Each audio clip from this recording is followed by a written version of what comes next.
Every 30 minutes, I heard this on Democracy Now! From Amy. Every 30 minutes, a farmer is killing himself in India because of desperation created by Monsanto. Agricultural terror, economic terror, cultural terror. People are killing themselves. In 10, 15 years, some 100,000, 200,000 people, maybe more, I don't even know, people, farmers in India only, cotton farmers, committed suicide in India. It's not even news anymore. It's not even news anymore. Nobody even talks about it anymore.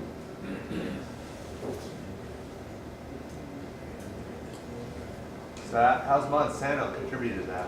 Monsanto, yeah. So what happens is that Monsanto promises, first of all, they confiscate their seeds. Then they float their own seeds with help from government and their media. And they promise much better yield for their produce.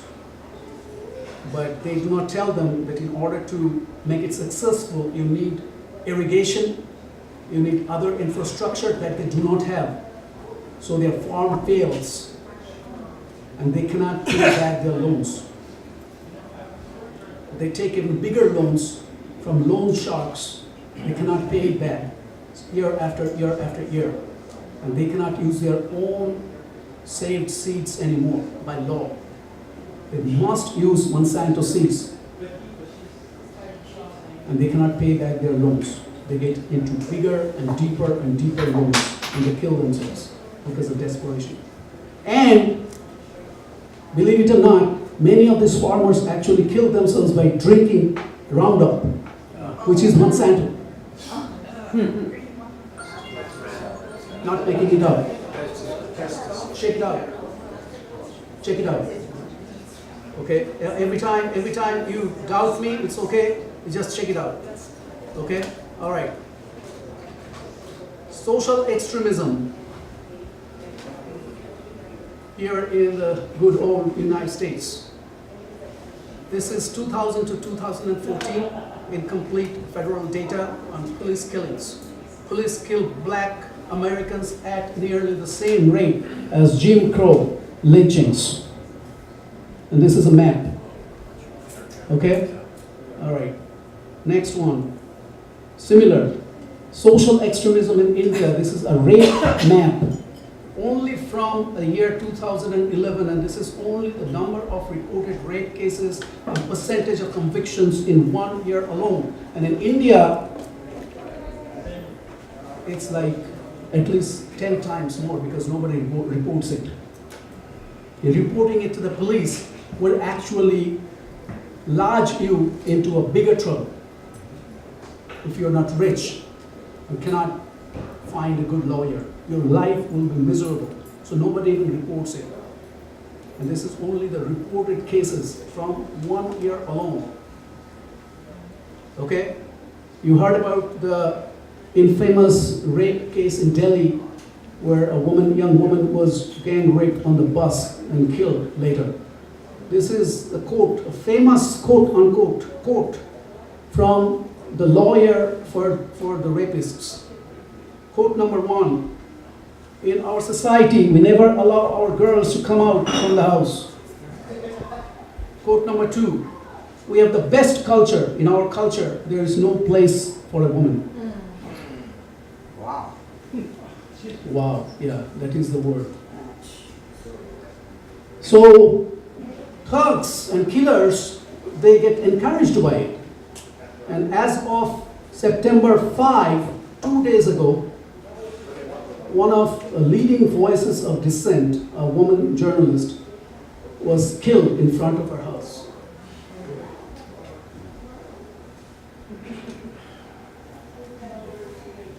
Chances are the perpetrators, the criminals, will never be caught because they're all supported by these big powers. They're hiring them. And it is not the first time. All the leading voices of dissent are being eliminated one person at a time. That is today's India. That is social extremism. That's going on. What we see here, when we talk about police brutality against blacks, we see a violence on women in India. It's strikingly similar. Here, what the cops do, there the mafia does it. This is going on around the clock.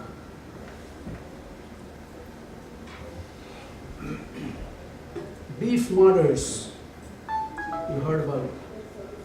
Eat beef, you get killed. Okay? Now, one last thing, and I think this is kind of important because if we do not talk about it, I am going to skip over the military extremism aspect of it because this is Brooklyn for Peace and he can actually lecture me pretty much on that subject. So I'm not going to talk about it. I'm going to talk about one last thing and probably will quickly touch upon the what to do about it aspect of it. Cultural extremism. Left-hand side, one of my most favorite books that I've ever read in my life is 1984, which is happening today as we speak. War is peace. Bombing, nuking North Korea would be okay because that will bring peace. Okay? And then from my great friend and mentor, Noam Chomsky, the general population doesn't even know what's going on, and it doesn't even know that it doesn't even know. Now that is not really an elitist statement, okay? It might seem to be an elitist statement, but it is not. They know what's going on. What he means, I think, is that they do not know how it is happening or who are the people behind it. That's what he means. People know. People know that they cannot buy a house. They cannot pay back their mortgage. They cannot take their loved ones to a good hospital because they don't have health insurance. They know that they cannot send their kid to a good school because they simply do not have money for higher education, even though the kid is extremely bright. They know that.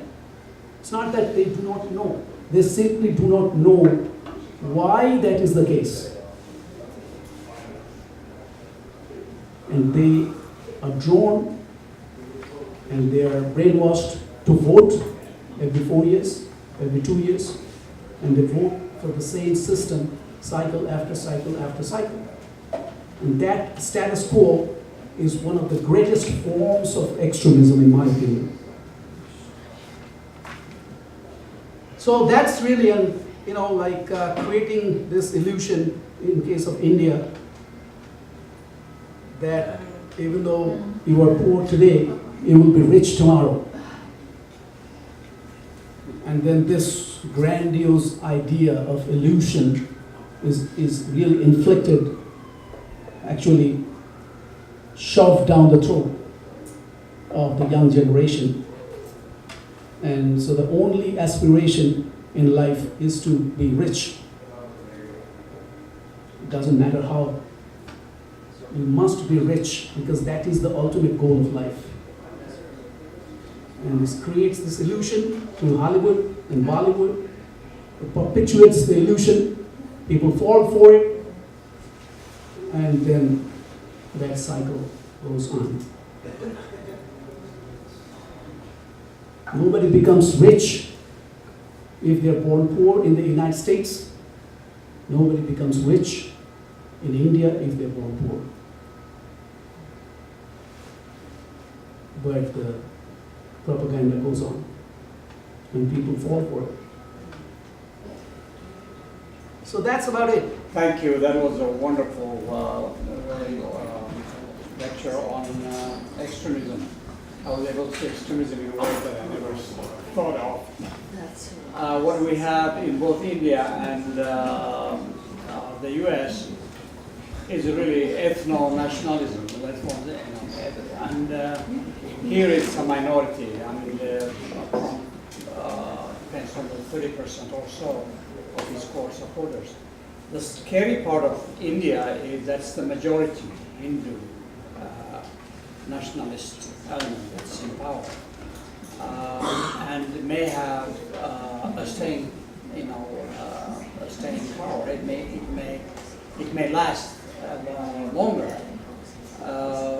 Is there any counter forces, Hindu and others, coming together to resist in India? And the second part of it is the love affair that you see between Modi and Trump. Probably will not last long, since both of them are economic nationalists in America first versus India first. Let me try to answer the second question first. I think that even though Trump, in my opinion, is quite vulnerable today, and his own, party is kind of conflicted on him. But see, the problem is that, again, this is not really the Republican Party that is doing it. And I mentioned before that when Trump is actually getting into more and more trouble, it's really people like Feinstein and Schumer and this type of an established Democratic Party that are actually trying sort of like, coming to his rescue in a way. Now they are talking about bipartisan deal making and things like that. Suddenly, they are finding something good in Trump. In the case of India, there is a very strong opposition against the Hindu nationalists. The problem is that they are very splintered. They do not have money because all these corporations are paying big time to BJP and Modi's government and their party. And the problem again is that the party that could be a substitute to BJP, the ruling party, is Congress party, which is extremely corrupt. It's just like, the Indian version of the Democratic Party. People have lost trust in them. Okay, so unless you really come up with a third force by grassroots movement, you have no hope. It's the same here in the United States, and politics is so much bought by big money and media. Exactly the same thing is happening in India, even more and more and more. So even though India is a multi-party system, it's really largely has become a two-party system. On one side is the fascists, and the other side is the corrupt and crook. Really. Yes, please. I'm so thankful that you asked that question, because that is really a very, very important question. Cultural terrorism, cultural extremism, and it has come to a point. I would invite some of my young friends here to perhaps address that, because they probably know it much better than I do. But I'm actually telling you, I'm actually showing you one slide, if I may, to highlight that point, what is happening in terms of young people's minds completely being influenced by this wealth-only lifestyle. To a point that millions of young people, I have talked to quite a few of them personally. They tell me that they do not read books, and they do not even want to read books. Okay? And I found this quote, which I thought was so timely and relevant. And this is something that I want to show you. We don't have to burn books to destroy a culture. Just get people to stop reading them. And that's exactly what's happening in India, and in a large extent, to a large extent here in America. What is the condition now of the Muslim minority in India in their everyday lives? Can they function, make a decent living, go to school and be treated as a minority, but decently as human beings? Yeah, that's a very interesting question, and this is the reason it is so interesting. India has a very stratified system, social system. Okay, it's not like all Muslims you can put them in one box. Okay, it's like extremely rich Muslims. In fact, in Bollywood, 3 of the biggest stars are now Muslim: Shah Rukh Khan, Salman Khan, and Amir Khan. These are the like hot film stars, all Muslims. They are doing fine. Okay, Shah Rukh Khan had one visa problem here in the United States once, like 10 years ago, and it was like front page news all over the country. Okay, so, and he has so much money, I think he actually, Forbes did a report that Shah Rukh Khan is actually richer than Tom Cruise. Wow. Yeah. Indian Bollywood stars and cricket players are some of the richest people on earth.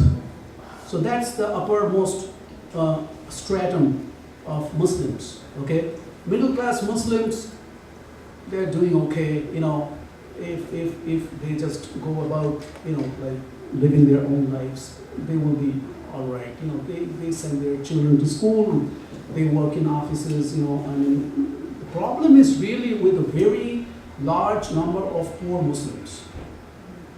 They are in a desperate situation. They are discriminated against all the time. Governments, this Congress government, and now this anti-Muslim government, they really haven't done anything to uplift their economic condition. And when you keep people in perpetual poverty, what do? They do violence. So that's happening in India. They are in a serious situation, and they have terrorist elements because of the desperate situation, because of extreme poverty and illiteracy. And on top of that, you have these mullahs, we call them, the radical Islamists. They are brainwashing them all the time. I have no soft corner for Islamic extremism. I'm sorry. I have no sympathy for them. They are really dangerous elements. This is Brooklyn for Peace, and one thing that hasn't been mentioned very much this evening is the role of the military in India, but in the United States, especially in the United States as well. The amount of money that the government spends on the military compared to what it spends on human needs. In the political plane, I think young people spoke before about some very pressing issues, but I couldn't help but notice that military spending, military posturing in the United States and the world, nuclear weapons was not mentioned at all, and that's something that I see all the time. So I'm trying to raise that issue because I think that it underlies a lot of the other social problems. India, as you know, is also a nuclear power. I'm curious as to how the average Indian looks at that, if they see that as, if they're proud of it, they feel that it means that India is a big player on the world stage, if they think that it's dangerous, if they think it's a waste of money, or if it's something that they don't think about at all. This is such an important subject. Here is one of the stories. It's like, like U.S. world domination tour, starting from 1945, right after Second World War. The United States started invading and bombing countries all over the world, and this is a list. Practically every single year, the United States military industry has gone into some country and bombed it. Where can I get that? Yeah. All like easily available. I mean, I stole them from the internet, and I did not include the sources because like the sources are very easy to find. If you really want to look it up, you just Google, U.S. bombing since World War II, and you can find 5,000 hits. Okay, some of them are, like maybe a little too fictitious, but some of them are real. I mean, some of them are mainstream. I try to get mainstream sources as much as possible because otherwise my labor union students would call me a communist immediately, and I'm not a communist. Okay, so that is one. Now, military intervention goes hand in hand with private prison complex. United States has one of the largest in history private prison industries in the whole world. Okay, and it is so scary. I didn't have time to include that slide, but it is unbelievable. And in fact, there are two corporations, Corrections Corporations of America and GEO are the two private prison industries that actually have built so many prison complexes all over the country. In fact, some of the cities and towns have no other economy but a war economy.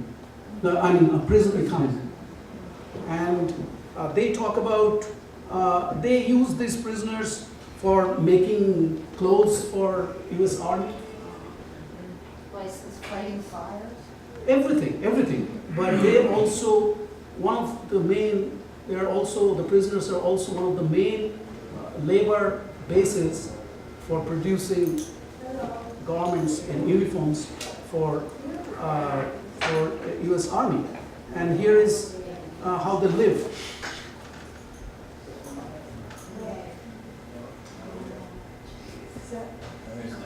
This is a CCA. This is a Corrections Corporations of America, one of their complexes. And their numbers, since Reagan first privatized prison industries back in 1980, the numbers shot up, like went tenfold or something like that. By some estimates, Reverend Jesse Jackson's Rainbow Coalition put out an estimate that some 10 million blacks and minorities are in US prisons all over the country.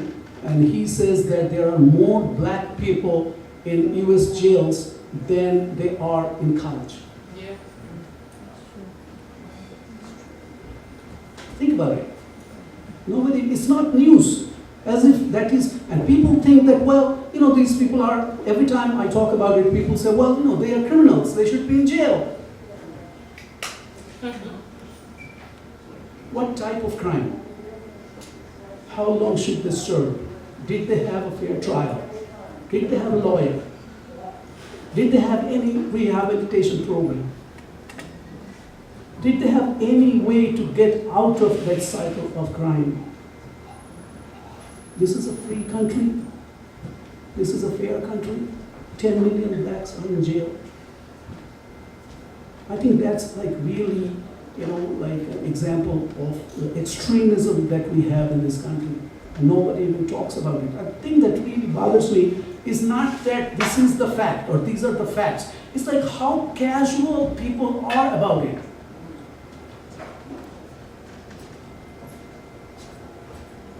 I think that is the scariest part of it all, that people are used to it and they do not question it, they do not challenge it, they do not consider this to be abnormal. That is really the cultural extremism that I'm talking about. I just wanted to follow up on your talking about corporations and multinational corporations and their role in this extremism, because I believe that it is the thing that we have in common, the United States, India, the whole world. It's really that corporations are taking over the sovereignty of the state. We as people are losing our sovereignty because of their involvement in our political system and our inability to fight and better work against their power. Mm-hmm. Yeah.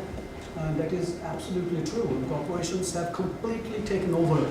They have not no time in history corporations have invaded the political life and social life and cultural life so much to this extent ever in history. And I don't know, like sometimes I feel very depressed and pessimistic, but then I hear my daughters about this issue and I feel a little encouraged and inspired that, well, maybe I won't be able to see the fruits of their labor and their movement in my life, but that is going to happen one day, and that is the hope that I live with and live for. And I just want to show you one slide, not because it's a slide, but it's because something very I strongly believe in. And this is a man that I have so much admiration for, respect for. So what is that? It always seems impossible until it is done. Quote from somebody that I consider a sage in our lifetime.